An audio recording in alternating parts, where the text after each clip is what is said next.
Playing single games is fun.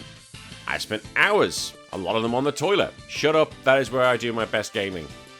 But I truly enjoy the hobby where I can play with friends.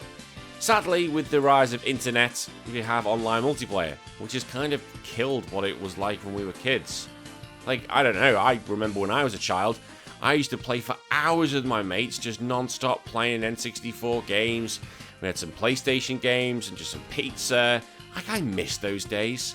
So I wanted to go back and give my top 7 retro multiplayer experiences. So let's just set the rules, shall we? Let's make the table before everyone goes angry in the comments. This is a list of my experiences. You may have different, and if so, I want to hear from them. Also, it has to be more than 2 players, so co-op games are out. It has to be more than 2 players, a 3-player, 4-player, 5-player, whatever you want to be, not just 2-player. Also, 1 game per franchise. Otherwise, we're going to have Halo 1, Halo 2, Halo 3, Halo 4. See what I mean? 1 per franchise. Now, if you do think I earn it, please give it a like and subscribe for more content. It's a small thing for you guys, but for me, it just means so much. And put your memories in the comments. I want to hear what you say. Also, that bumps us up on the algorithm so even more eyes can get on it. If you want to support the show financially, you can do at patreon.com/retrowars, where for $1 each month you get access to your own additional show called DLC, where you just get to hear absolute nonsense come out of my mouth, and you can take an active part in the main podcast. Now, as I said, I want to hear your stories in the comments, but here are my top 7 retro multiplayer games.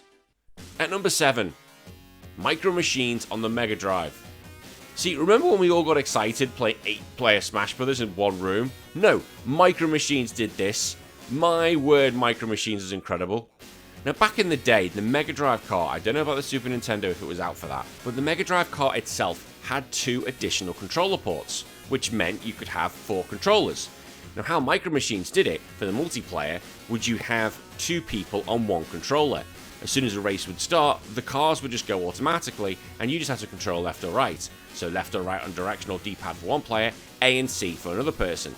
It was just absolute chaos, and often the matches would end in about 10 seconds. But having 8 people at the time was just hilarious. No weapons, just skill and holding your nerve. I love Micro Machines. At number 6, Mario Party 1. Now, I've not played a lot of Mario Party, which I know is a crime, but I was getting to that era where no one wants to play Mario Party with me. But I did play 1 as a kid, together with my brother, my friends, and his friends, which led to so many arguments. It was quite unique, as I'd never played anything like that in my time being a gamer. Having so many mini-games to play with, and the random bullshit that went with it, meant that anyone could simply win, and it was a lot of luck. It also meant that we had to bleed. Yes, I was there. I was there in the original days of Mario Party 1. I bled. It has my blood on its hands. At number 5, Snowboard Kids on the N64. Now, some people are going to be like, this is an odd choice. Why Snowboard Kids? There are so much better games. Again, my memories. Now, I love Snowboard Kids. It is essentially Mario Kart on the snow, but nowhere near as good. It had a lot of the same ideas, which meant a lot of the same chaos. If you're going down, you can use items. Yeah, pretty much the same thing. But here, what I found was interesting is that you could have an absolute huge lead, but when you get to the bottom of the track, rather than doing another lap, what you do is you go and hit this little gate, which takes you onto a ski lift and takes you to the start of the next lap. However, you can go from first to absolute dead last if you either miss that ski gate or you get hit just before and everyone else gets in there before you. And you get so angry when your lead just absolutely disappears. Also, me and my friends used to love hearing the announcer say the board's name like Alpine all around. And it just had us chuckling for hours. Shut up, we were young, leave us alone. Number 4, FIFA. Any year. Look, I'm not a big FIFA fan, and the reason why I've chosen any year is because it's just exactly what it does in the tin. But when it came to single player, I just couldn't get behind it. I don't know what it was, there's just always been a blanket and a wall. I'm like, nope, can't be arsed the single player. However, a lot of my mates played FIFA, and so that meant we had to get good at the multiplayer. Now, I did enjoy playing FIFA, any of the FIFAs, when I had all my friends around me. You could play in pairs, or you could play all 4 against the computer. It was hours of fun, where we just pick random teams from random countries and then just see what happens. But there was always that one friend when the results weren't going their way, who would just send the goalie out once the ball went past the halfway line because they were losing.